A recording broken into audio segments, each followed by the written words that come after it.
UNTV News and Rescue.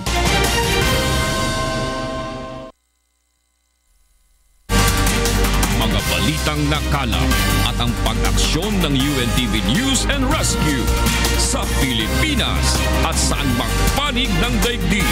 C-News.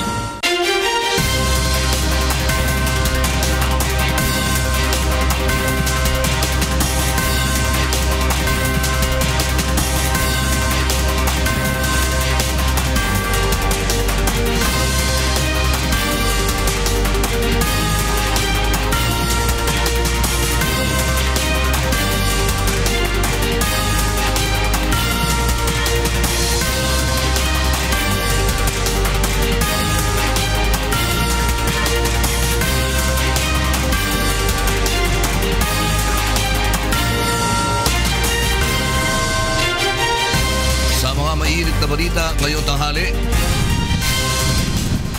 Tunay-tunalad ang basura iniiwan ng mga nagpunta sa mga sementeryo noong undas. Clearing operations isinasagawa na. Libo-libong motorista at mga pasahero pabalik na sa Maynila matapos ang mahabang bakasyon. Dagsa na sa mga terminal ng bus at mga pantalan. Dalawang low pressure area sa labas ng Philippine Area of Responsibility naging bagyo na. Posibleng maging epekto nito sa bansa, binabantayan na ng Pag-asa. Amerika ay tinigil na ang pagbebenta ng assault rifles sa Philippine National Police, ngunit Pangulong Rodrigo Duterte hindi na babahala. Kasunduan sa permanenteng tigil putukan, posibleng lagdaan ng pamahalaan at National Democratic Front bago ang ikatlong rounds ng peace talks sa January 2017. Ilang political prisoners posibleng mapalaya na rin. At sa ating serbisyong kasangbahay, dating driver na mayroong tinatawag na pterygium na isang uri ng problema sa paningin na operahan sa tulong ng UNTV at Fatima University Medical Center. Magandang tanghali, tinulungan ng UNTV News and Rescue Team ang dalawang nasugatan sa aksidente sa motorsiklo sa boundary ng San Pedro at Binyan sa Laguna. Narito ang report ni Sherwin Kulubong. Pauwi na ang magkasintahang sakay ng motorsiklo nang maaksidente sa boundary ng San Pedro at Binyan sa Laguna pasado alas 8 kagabi. Ayon sa mga biktima, nagitgit sila ng mga kasabay na motorsiklo kaya sila sumemplang sa kalsada. Nagtamo ng gasgas sa kanang tuhod, binti at kamay ang driver ng motorsiklo na si Mardinel Lorica, habang multiple abrasion naman ang tinamo ng angkas nito na si Laika Medinilla. Rider sa harapan namin na gumagamit ng device habang nagmamaneho. Sobrang bagal niya, swerving pa, bumubusina kami, wala siyang respond. Hanggang kinain na yung daan namin, panic braking kami mula doon. Nang mabuhangin, skip na kami. Matapos lapatan ng pangunang lunas ng grupo ang mga biktima, ay tumanggi ng magpadala ang mga ito sa ospital. Sa halip ay nakiusap ang mga ito na magpatid sa bahay nila sa Bayanan, Muntinlupa City. Sherwin Kulubong, UNTV News and Rescue, Laguna. Mahigit sa 200,000 motorista ang inaasang dadagsa sa North Luzon Expressway ngayong araw matapos ang long holiday. Mula sa NLEX Balintawak, may report si Nestor Torres live. Nestor, kamusta dyan?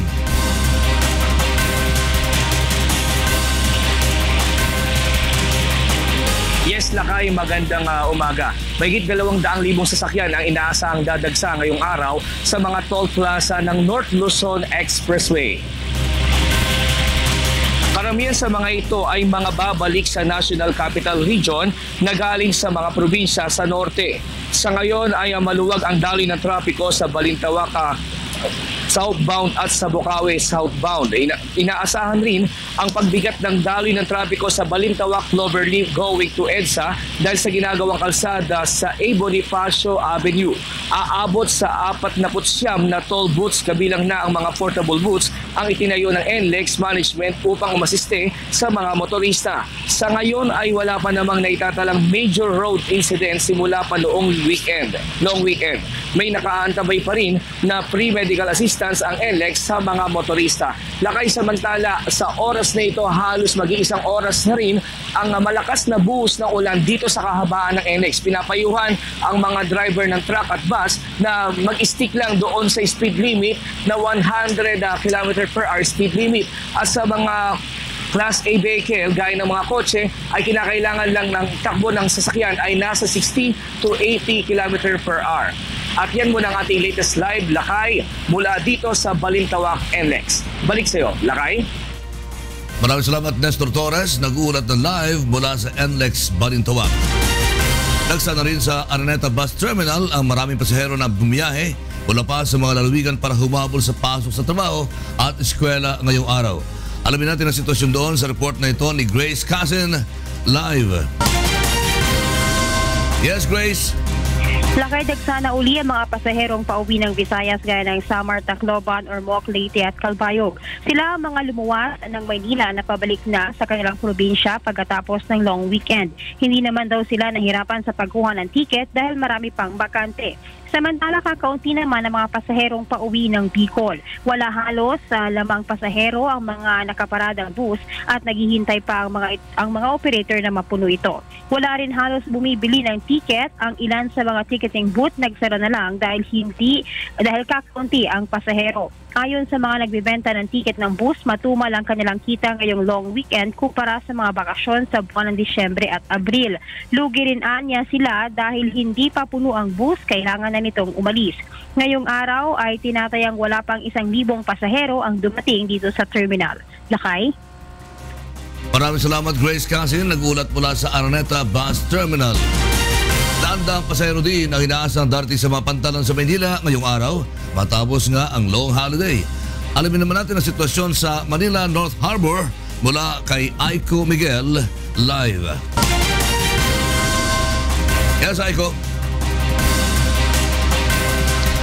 Magandang tanghali, Lakay. Mahigit 1,000 pasahero ang inaasahang darating ngayong tanghali dito sa Manila North Harbor mula naman sa Cebu at Cagayan de Oro. 263 na pasahero naman ang inaasahang darating mamayang alas 2 ng hapon galing naman ng Iloilo at Bacolod. Marami rin sa ating mga kababayan ang kahapon pa nakaantabay dito sa Manila North Harbor para sa biyahe naman nila mamaya pang alas 6 ng gabi papuntang Cebu at Cagayan de Oro. Pinapasok na rin sila sa loob ng passenger terminal ng Manila North Harbor upang doon maghintay para sa kanilang biyahe mamayang gabi.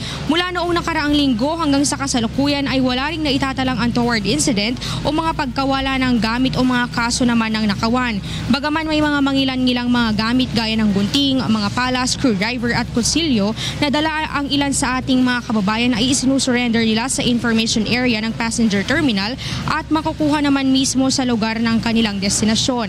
Batay sa security policy sa mga pantalan, bawal ang pagdadala o i-hand carry ng mga matutulis na bagay o anumang bladed weapon. 24/7 naman ay may nakabantay sa Passenger Assistance Help Desk na mga personnel galing naman sa Philippine Coast Guard Auxiliary. Naka-heightened alert pa rin ang mga pantalan sa bansa at patuloy na nakabantay ang Philippine Coast Guard, Philippine Maritime Police at Philippine Army para sa seguridad ng mga pulis, mga pasaherong paalis sa Manila at inaasahang bulto ng mga pasaherong pabalik naman dito. Lakay mula ngayong araw hanggang sa susunod na linggo ay inaasahan pa rin ang pagdagsa ng mga pasahero galing naman sa iba't ibang probinsya dahil sa kanilang mga biyahe naman na paalis ng Metro Manila noong nakaraang linggo para sa Undas. At bagaman maulan ngayon ay wala pa namang inaanunsyong mga kanseladong biyahe sa mga pantalan. Yan muna ang latest live. Balik sa iyo, Lakay. Maraming salamat, Aiko Miguel. Nag-uulat mula sa Manila North Harbor. Samantala, sinimulan na ng mga otoridad ang paglilinis sa tonel-toneladang basura na iniwan ng mga nagpunta sa mga sementeryo noong Undas. Mula sa Manila South Cemetery, may report si Joyce Balancho, live. Magandang tanghali sa iyo, Joyce. Yes, magandang tanghali sa iyo, Waila. Mahigit kumulang 400 tao na nga lang ang estimate na laman nitong Manila South Cemetery sa mga oras na ito. Ayon yan sa Manila Police District Command Post. At inaasahan natin, Waila, na bababa pa yung bilang na yan o kaya hindi na masyado madaragdagan lalo na nagsimula ng bumuhos ang ulan dito sa lugar. Tonel lahat ng mga basura ang kinokolekta ngayon sa loob ng Manila South Cemetery na naiwan ng mga libo-libong bumisita kahapon. Maaga pa lang ay naglilibot na dito sa loob ang truck ng Manila City Hall Public Services upang suyurin ang 26 na ektaryang sementeryo. Ayon kay Rodel Modino, isa sa mga garbage collector, maaaring hanggang bukas pa nila matatapos ang kanilang trabaho dahil sa dami ng mga naiwang basura. Ikinatuwa naman ng Chuchi Foundation na marami rin sila nasuyod na recyclable materials. Ayon kay Teodulo Granada, na isa sa mga volunteer ng foundation, maibebenta nila ang mga ito at mapupunta sa kanilang mga misyon katulad ng charity, medical at scholarship programs. Nakakagawa rin anya sila ng mga towel, damit, cap at iba pa mula sa mga nakolektang recyclable materials. Ang mga naiwang kandila naman wala sa mga puntod ay binibili naman ni Manong Junjun Balino upang ipagbenta sa labas. 15 pesos ang bili niya sa 1 kilo ng kandila habang naibebenta naman niya ito ng 17 hanggang 18 pesos naman sa labas. While nakausap natin yung ilan sa ating mga kababayan dito sa loob ng sementeryo at ayon sa kanila talaga minabuti nila na ngayong araw humabol yung pagbisita nila sa kanilang mga mahal sa buhay dito sa mga puntod dahil iniiwasan nila na makisabay dun sa dami ng mga tao at siksikan sa loob ng Manila South Cemetery. Waila? Maraming salamat sa Joyce Balancho mula sa Manila South Cemetery. Samantala matapos ang undas, holiday season naman ang paghahandaan ng Philippine National Police. Magpapatupad sila ng mahigpit na seguridad sa pamamagitan ng mas maigting na police presence kontra kriminalidad. Mula sa Camp Crame, may report si Lea Ilagan live. Go ahead, Lea. Magandang tanghali sa Iwaila. Bagamat ipinatanggal na nga ni Pangulong Rodrigo Duterte ang checkpoint sa buong bansa, dodoblehin naman ng NCRPO ang kanilang police visibility at pagpapatrolya kontra krimen. Ayon kay NCRPO Acting Director Police Chief Superintendent Oscar Albayalde, magiging visible sa bawat kalye sa Maynila upang mapigilan ang nais na gumawa ng krimen. Aniya, maaari din sila mag-set up ng drugnet operations at mobile checkpoints kung kailangan para mahuli ang tumatakas na kriminal. Karaniwan ay tumataas ang bilang ng mga insidente ng pagnanakaw, hold-up, snatching at panggagancho tuwing magpapasko. Sa ngayon, sinabi ni Albayalde na magtutuloy-tuloy na ang implementasyon ng full alert status ng pulisya sa Metro Manila hanggang sa matapos ang taon. Balik sa iyo, Waila. Maraming salamat sa iyo, Lea Ilagan mula sa Camp Crame. Sa iba pang balita, hindi nababahala si Pangulong Rodrigo Duterte sa balitang ipinatigil na ng Estados Unidos ang pagbebenta ng assault rifle sa Philippine National Police. Unang napaulat na hinarang ng US State Department ang pagbebenta ng 26,000 assault rifle sa PNP dahil sa umano'y nangyayaring human rights violation sa bansa. Hindi naman natinag ang Pangulo dahil may iba namang bansa na handang tumulong sa Pilipinas tulad ng Russia. Yan ang pagtakot niya sa akin, hindi siya pabili ng armas. Karaming bomba dito. Remember what the Russian, the diplomat said. Come to Russia, we all have here anything you need. Tiniyak naman ng Malacanang na mananatiling matatag ang ekonomiya ng bansa sa kabila ng babala ng Moody's Investor Service. Ayon sa Moody's Investor Service, maaaring maantala ang paglago ng ekonomiya ng bansa sa pagbabago ng foreign policy nito. Subalit ayon sa Presidential Communications Office, ilan sa mga palatandaan ng maayos na kondisyon ng ekonomiya ang pagbaba ng antas ng kahirapan, stability ng inflation rate at pagkilala sa mga government-private contracts. Nagpasalamat si Pangulong Rodrigo Duterte sa mga naiambag ni dating Pangulong Fidel V. Ramos sa pamahalaan. Kasunod ito ng pagbibitiw ni Ramos bilang Special Envoy ng Pilipinas sa China. Narito ang report ni Victor Cosare. Natanggap na ni Pangulong Rodrigo Duterte ang resignation letter ni dating Pangulong Fidel Ramos bilang Special Envoy ng Pilipinas sa China. Nagpasalamat ang Pangulo sa naging ambag ni Ramos sa kanyang administrasyon sa kabila ng kanyang edad. Sabi niya, nagawa ko na yung gusto mo ko. Parang nagawa ko na yung gusto mong pagawa sa akin. Parang nauna siya to break the ice. Use the word, I have broken the ice between, kasi hindi nga medyo maganda. Siya yung expeditionary force ko doon. Pero aminado ang Pangulo na maaaring hindi sila nagkakasundo ni Ramos sa ilang mga issue at isa na rito ang kanyang kampanya laban sa iligal na droga kung saan marami na ang namamatay. Depensa ng Pangulo, marami ang namamatay sa ngayon dahil nagtatrabaho na ang mga pulis upang labanan ang sindikato ng droga at hindi gaya noon na pati ilang mga pulis ay kasabwat sa iligal na aktibidad. Nanindigan din ang Pangulo na may pangako siyang binitiwan noong panahon ng kampanya na susugpuin niya ang droga, kriminalidad at korupsyon at itinuturing niyang sagrado ito. So that we can move on with our lives, I will do it. So, pasensya na lang.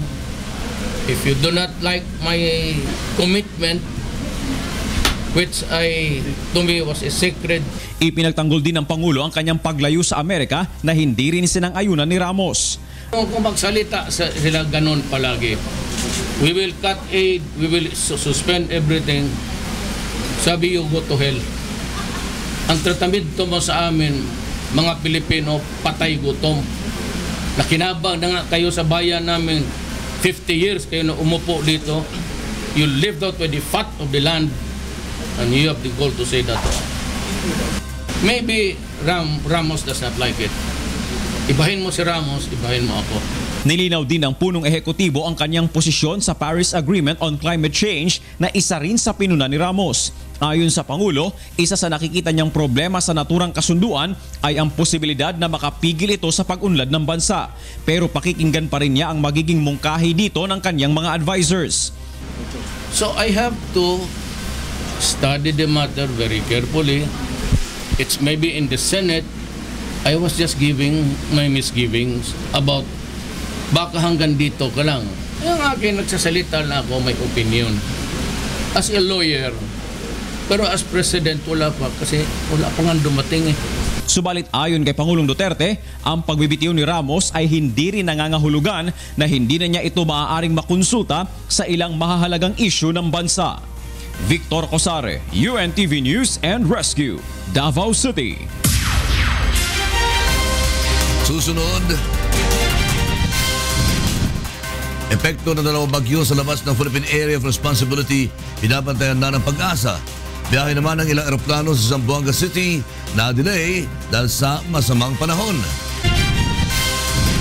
Pagpapalaya sa ilang political prisoners at paglagda ng permanent ceasefire deal, posibleng ipatupad bago ang ikatlong round na peace talks ng pamahalaan at ng National Democratic Front sa susunod na taon. At isang opisyal ng PNP at Bureau of Customs na umano'y sangkot sa katiwalian, ipinatatanggal sa pwesto ni Pangulong Duterte.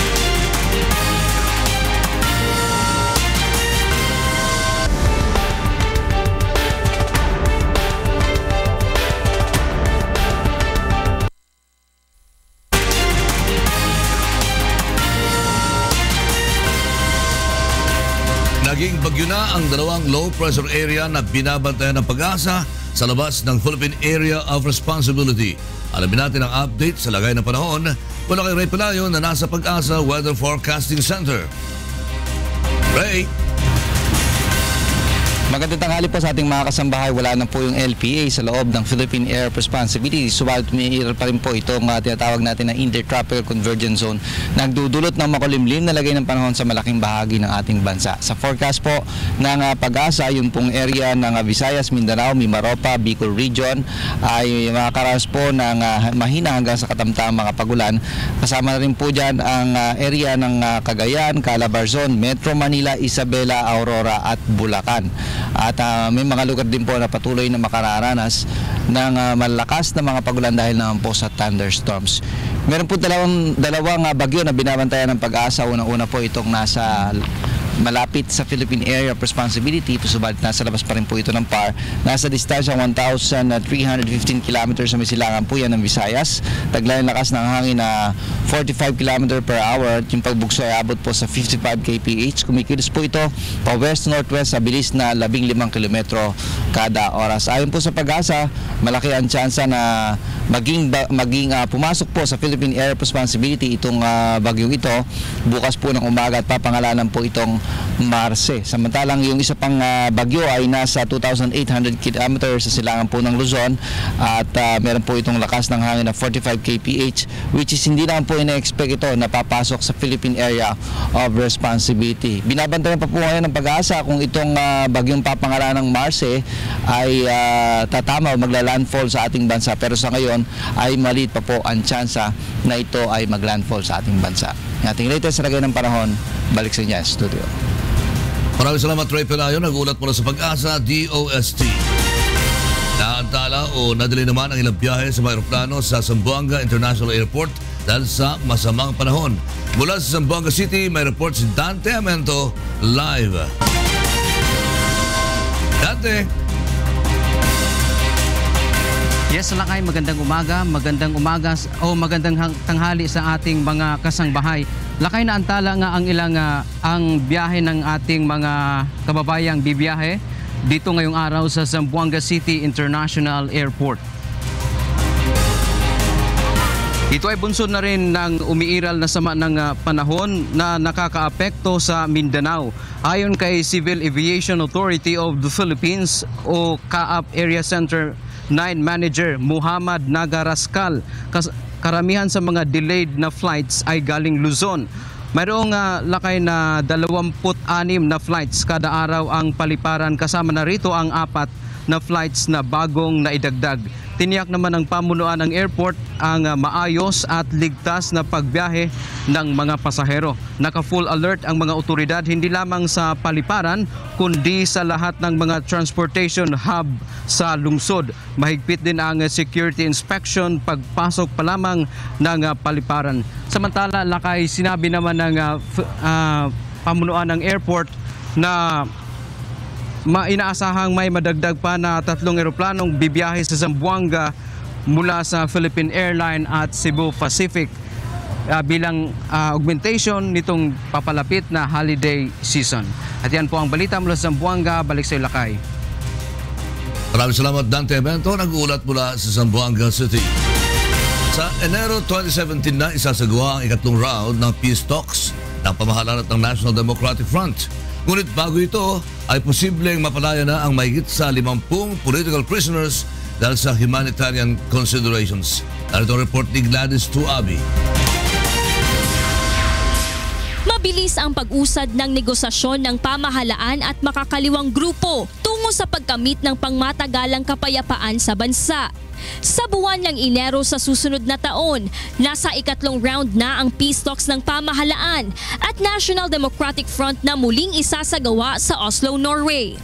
Positibo ang pananaw ng Government Peace Panel na magtutuloy-tuloy ang negosasyon dahil wala namang hinihinging suspensyon sa mga pag-uusap ang magkabilang panig. Ang usapan namin between 9 to 12 months So siguro, kung suswertein tayo, baka end of July next year. The difference now is because in the second round of talks, we agreed on a framework already on the 3 main issues, agenda items. So timeline, ASAP, as soon as possible. Pero realities will have to be taken into account. Inihayag rin ng pamahalaan na patuloy ng pinag-aaralan ang panukalang palayain na ang political prisoners at maaaring sa susunod na linggo, mahigit 50 sa mga ito ang pakakawalan na dahil sa humanitarian consideration. Kung tapa sila dun sa mga requirements, maaaring mapapalaya yung kanilang listahan ng mga political detainees or prisoners na on humanitarian grounds, kagaya nung matatanda na, mga sakiting babae, gano'n. Okay. Ang premise, Ana, is that they're needed in the negotiations table. Dili pwedeng i-release di mo tanan ng mga priso sa. Usually, you address their sector, totally tanan sila at the end game. But there are also some that they are asking to be released on humanitarian grounds. Sa kabuuan, higit 400 ang political prisoners na hinihiling ng leftist group na palayain ng Duterte administration. Kabilang din dito ang ilan pang detainee na hinihiling makasama sa peace negotiations. Gladys Tuabi, UNTV News and Rescue, Cebu. Posible ring lagdaan ngayong taon ng pamahalaan at Communist Party of the Philippines New People's Army at National Democratic Front ang kasunduan sa pagpapatupad ng permanenteng tigil putukan. Narito ang report ni Mirasol Abogadia. Pinag-aaralan na ng government at CPP-NPA-NDF Peace Panel ang pagkakaroon ng kasunduan sa permanenteng tigil putukan. Ito ang inihayag ni GPH Peace Panel Chairperson at Labor Secretary Silvestre Bello III. Ayon sa kalihim, nitong nakalipas na buwan sana nakatakdang lagdaan ng magkabilang panig ang joint permanent ceasefire, ngunit humiling sila na magdagdag ng panahon upang mapag-aralan muna ito bago tuluyang ideklara. Nag-usap kami nung siguro 2 linggo na nakakaraan na humingi kami kasi ng extension, di ba? Dapat nung October 3, nagpirmahan kami ng joint permanent ceasefire. Pero humingi kami ng more time para pag-aralan yung terms of reference ng ceasefire, kagaya ng what they consider as a hostile act, what they consider as a mode of monitoring yung compliance with this ceasefire. Nakatakda namang magpulong ang dalawang panig hinggil sa naturang kasunduan ngayong katapusan ng buwan o sa unang linggo ng Disyembre. Samantala, positibo ang Government Peace Panel sa magandang resulta ng nagpapatuloy na usapang pangkapayapaan, lalo na't sumang-ayon sa tigil putukan ang CPP-NPA. Ang tingin ko talaga positive dahil unang-una, maganda ang pag-usap namin. Walang suspension, walang debate, walang bibigat. Maganda, the atmosphere is always very cordial. For the first time, pumayag ang NDF na pag-usapan. Napag-usapan lang ang nung araw, nung my 10 or 12 years of experience in the peace process, never nilang gusto pag-usapan ang ceasefire. Sa ngayon, kapwa pinaiiral ng magkabilang panig ang indefinite unilateral ceasefire habang isinasagawa ang peace negotiations. Sa ikatlong linggo ng January 2017, nakatakda ang pangatlong round ng formal peace talks. Kung magtutuloy-tuloy ang magandang development na ito, target na maibalangkas ang pinal na usapang pangkapayapaan sa July 2017. Mirasol Abogadil, UNTV News and Rescue, Quezon City. Binisita ni Pangulong Rodrigo Duterte ang 8 sundalong nasugatan sa engkwentro sa bandidong grupong Abu Sayyaf sa Julu. Nagpapagaling na ang mga ito sa ospital sa Camp Teodolfo Bautista sa Sulu. Pinagkalooban sa mga ito ng Pangulo ang Wounded Personnel Medal, Glock pistol at 100,000 pisong bilang pagkilala sa kagitingan ng mga ito sa pagtugi sa mga teroristang Abu Sayyaf Group. Nilinaw naman ni Pangulong Rodrigo Duterte na hindi lahat kundi ang mga permanenteng checkpoints lamang ang kanyang ipinatatanggal. Ayon sa Pangulo, hindi niya ipinagbabawal ang mga mobile checkpoints lalo na kung may konkretong dahilan para rito. Samantala, binigyan din rin ng punong ehekutibo na nananatiling nasa ilalim pa rin ng state of national emergency on account of lawless violence ang buong bansa. At sa iba pang mga balita, isang opisyal ng pulis sa Makati at isang high-ranking official naman sa Bureau of Customs ang ipinatatanggal na sa pwesto ni Pangulong Rodrigo Duterte. Narito ang report ni Victor Cosare. Ipinatatanggal sa pwesto at ipinasususpinde ni Pangulong Rodrigo Duterte ang isang police inspector sa Makati dahil sa pangingikil umano nito sa mga turista. Ipinag-utos din ng Pangulo ang pagsasagawa ng summary dismissal proceedings upang matanggal sa serbisyo ang nasabing opisyal sa lalong madaling panahon. Ayaw ko na yung matagal na summary dismissal. Or if you want, at your convenience, so sino itong inspector na ito, you better resign. Because I said, I repeat to all of you, kayong mga either huminto kayo o humintuin ko kayo. Ipinaaalis din ng Pangulo sa pwesto ang Deputy Chief for Intelligence ng Bureau of Customs. Hindi inilahad ng Pangulo ang dahilan, subalit kakausapin muna niya si Customs Commissioner Nicanor Faeldon kaugnay dito. Suspended and out immediately. Kung ayaw niya umalis sa customs, ako ang papaalis sa kanya.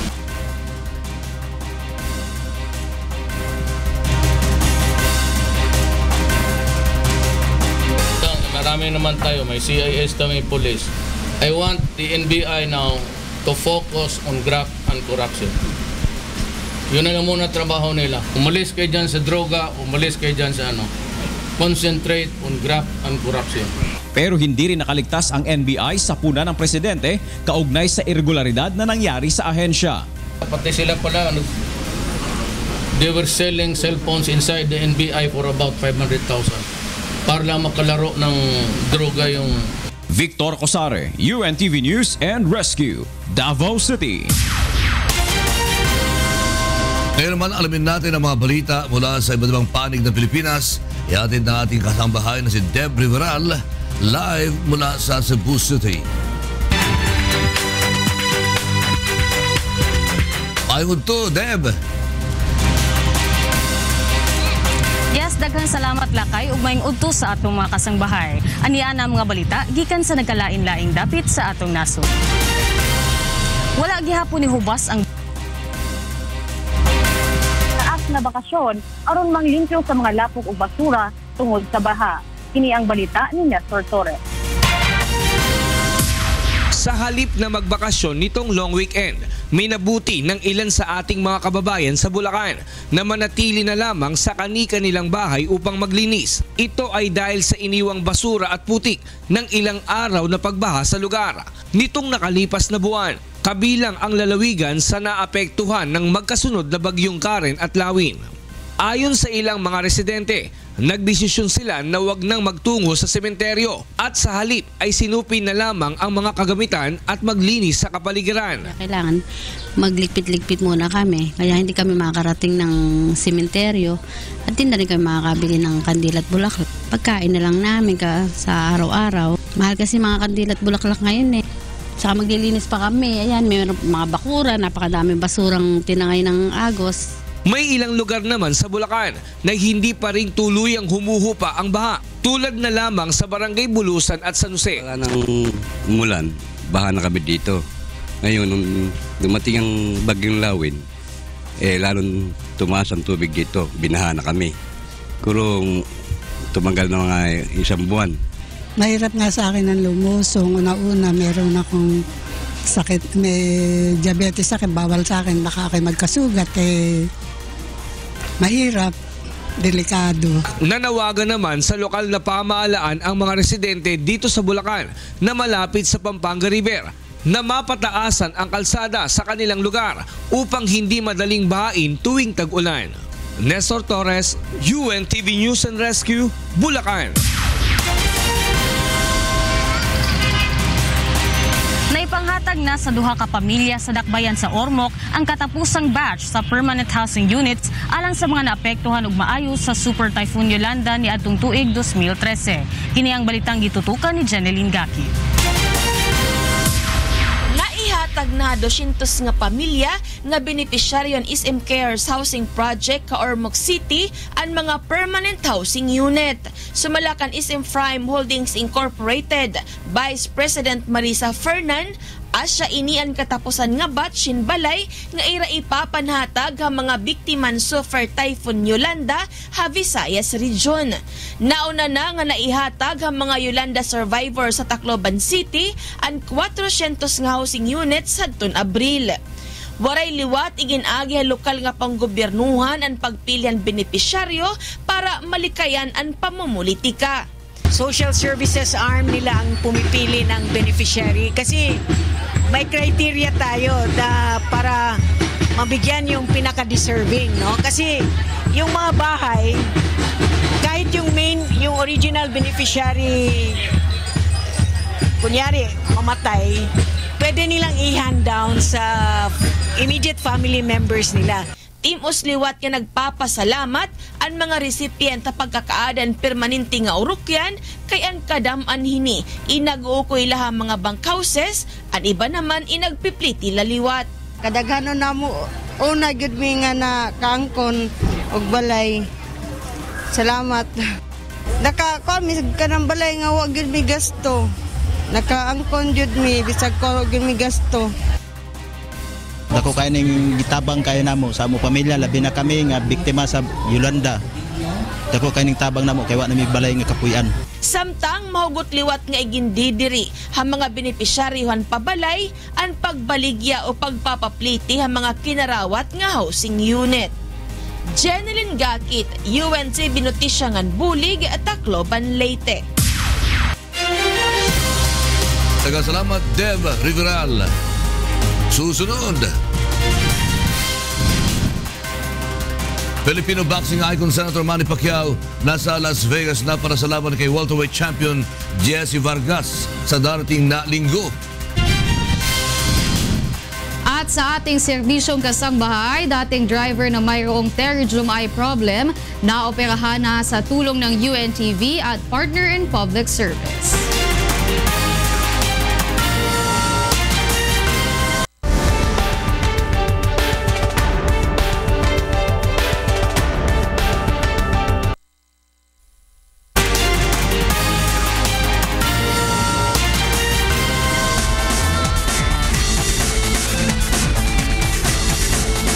Tapos na sa kanyang final workout sa Wildcard Gym, si Filipino boxing icon Senator Manny Pacquiao.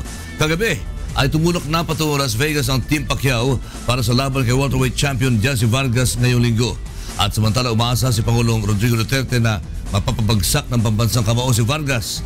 Ayon sa Pangulo, hindi na dapat lumampas pa sa 7th o kaya 8th round ang laban dahil makakapekto na ang pagod sa galaw ng mga boksingero. Dagdag pa ng punong ehekutibo, hindi pa man nagkampiyon noon si Pacman ay alam na niyang talagang malakas ito. Magkaibigan na ang dalawa bago pa man sumikat ang 8th Division World Champion. Samantala, alamin naman natin ang mga balita sa labas ng bansa mula kay Darlene Basingan. Good afternoon, Darlene. Waila, and to all our kasangbahay. Here are the top stories from around the globe. United Nations Secretary-General-Designate Antonio Guterres talks about UN reform at a summit of Portuguese-speaking nations in Brazil. Tiago Silva filed this report. O nomeado secretário-geral da ONU, Antônio Guterres, esteve no Brasil segunda-feira para participar de um encontro de países de língua portuguesa. Antônio encontrou-se com o líder brasileiro Michel Temer, que sediou o evento, no qual se reúne diversos países como Portugal, Angola e Timor-Leste. Levando em consideração a experiência humanitária de Antônio, espera-se que ele persista na realização da reforma da estrutura das Nações Unidas para melhor responder às necessidades das pessoas desabrigadas fugitivas de guerra. Esforços anteriores para a reforma das Nações Unidas fracassaram. Falando em Brasília, Antônio promoveu um papel para as nações falantes de luso, para ajudarem a estimular mais a mudança no órgão internacional. Há aqui um enorme papel de ser um traço de união na vida internacional que a CPLP pode desempenhar. Eu gostaria de dizer que, a esse respeito, a CPLP pode inteiramente contar com o futuro secretário-geral das Nações Unidas, mas também quero dizer que as Nações Unidas contam com a CPLP para que esse papel possa ser exercido com grande empenhamento e com grande eficácia. Muito obrigado. Na conferência de 2 dias, os membros da CPLP persistiram firmemente por mais cooperação das áreas de comércio, como também por forte participação para o órgão nos fóruns internacionais. Tiago Silva, UNTV, Notícias e Resgate, Brasil. El Salvador authorities arrest former President Antonio Saca over allegations of embezzling nearly $20 million. Arce Reyes reports.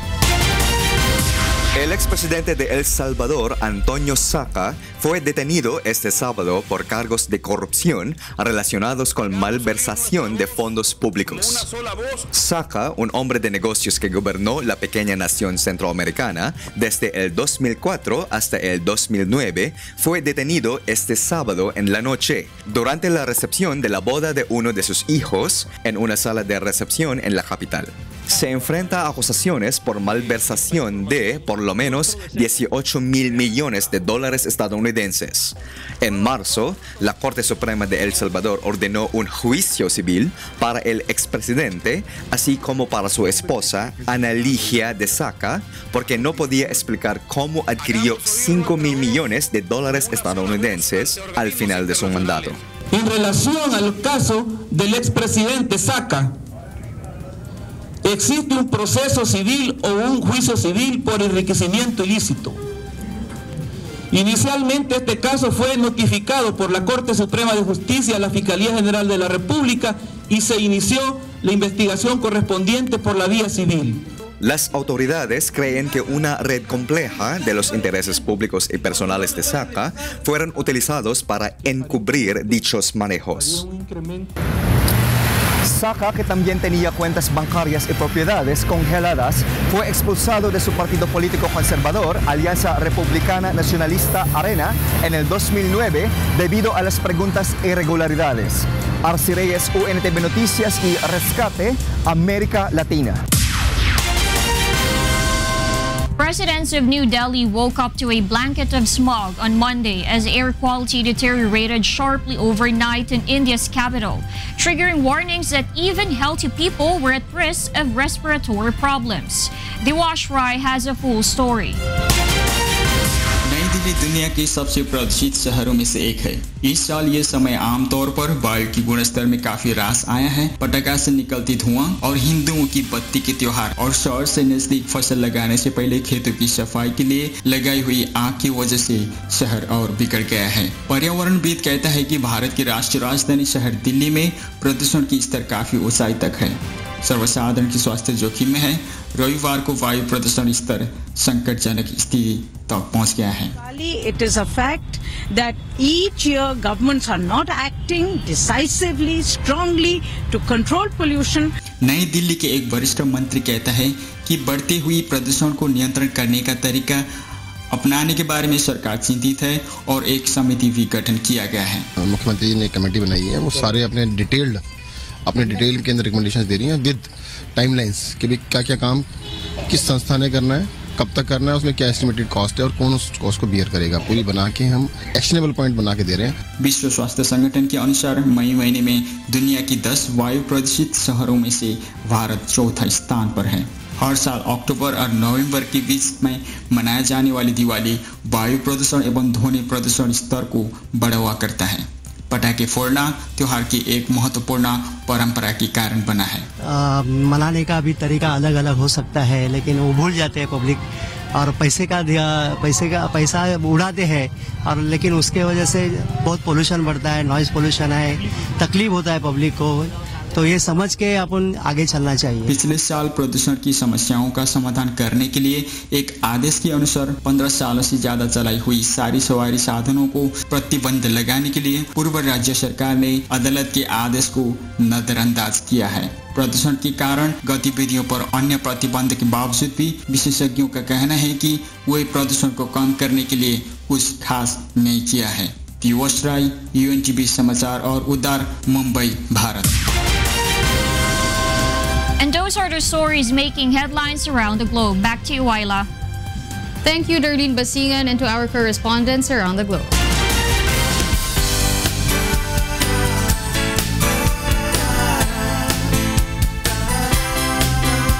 Isa nating kasangbahay na mayroong tinatawag na pugita o pterygium eye problem ang matagumpay na naoperahan sa tulong ng UNTV at partner in public service na Fatima University Medical Center. Narito report ni June Serial.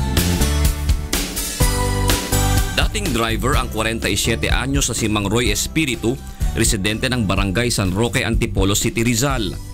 Ngunit mula nang lumabo ang paningin, natigil siya sa pagmamaneho at tumutulong na lamang sa kanyang asawa sa pagtitinda upang may panustos sa gastusin sa araw-araw. Parang hindi na ako makaaninaw ng tao, makaaninag. Isa pa po, hindi ako makapagtrabaho ng maayos. Doon sa trabaho ko kasi kailangan malinaw ang mata. Kaya naman nagtungo si Mang Roy sa UNTV Action Center upang ihingi ng tulong ang pagpapagamot sa kanyang mga mata. Agad naman siyang inilapit ng programang Serbisyong Kasangbahay sa Fatima University Medical Center na isa sa ating mga partner in public service. Meron po siyang tinatawag na pugita or sa English, pterygium. Ito po ay laman na kumakapal na nagsisimula sa gilid ng mata at lumalago at lumalaki patungo sa cornea, yung pinakasentro ng paningin sa harapan.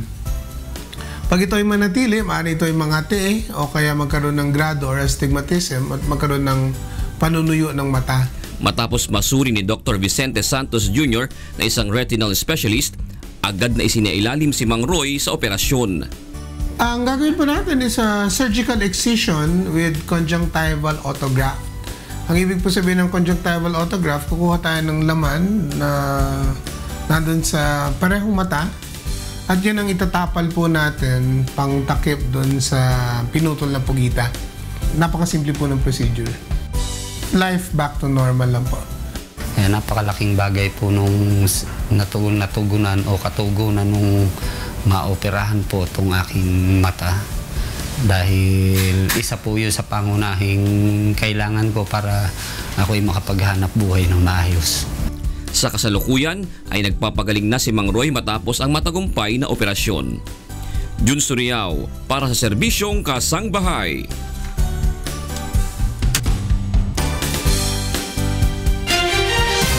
At bago tayo tuloy magbukas ngayong hapon o renatang hali, ating munang pagbati, dalawa pala. Yeah. Birthday greetings to Darlene Basingan and of course, Naya Ilagan. Happy birthday po. Birthday. At yan ang mga balitang aming tinutukan at inaksyonan. Dahil sa aming pagbabalita, una ang pagkalinga sa kapwa. UNTV CB News o UNTV C News, may balita sa anumang panig ng daigdig. Magandang tanghali.